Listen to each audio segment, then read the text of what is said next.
It's Showtime. Nagsalita na sa pagkawala ni MC at Lassie sa It's Showtime.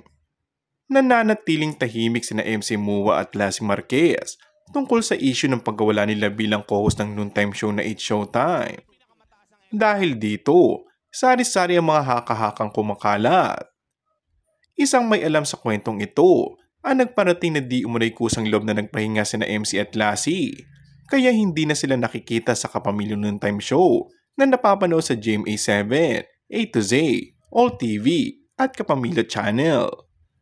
Malakas ang hinala na maaaring may kinalaman ng paninita ni Vice Ganda kay MC sa outing nila sa hindi pagsipot nito at ni Lassie sa It's Showtime.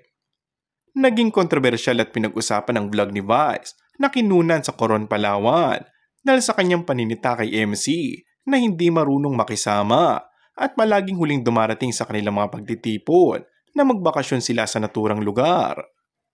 Gaya ni MC at Lassie, nananatiling tahimik si Vice sa isyong ito.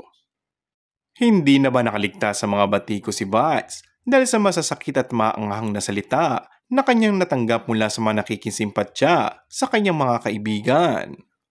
May mga kumampi sa inasal ni Vice pero mayroon ding nagsabing mali ang kanyang ginawa dahil nalagay si MC sa alanganing sitwasyon.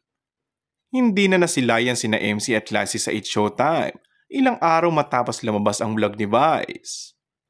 May mga nag-uudyok kina MC at Lassie na wag nang bumalik sa It's Showtime, pero may mga nagpapayo ring huwag na nilang hayaang masira at matuldukan ng malalim na pagkakaibigan nila ni Vice.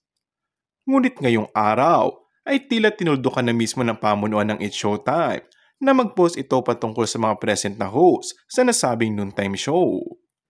Dito ay kabilang sina Ann Curtis, Bong Navarro, OG Diaz, Darren Espanto at MC at Lassie.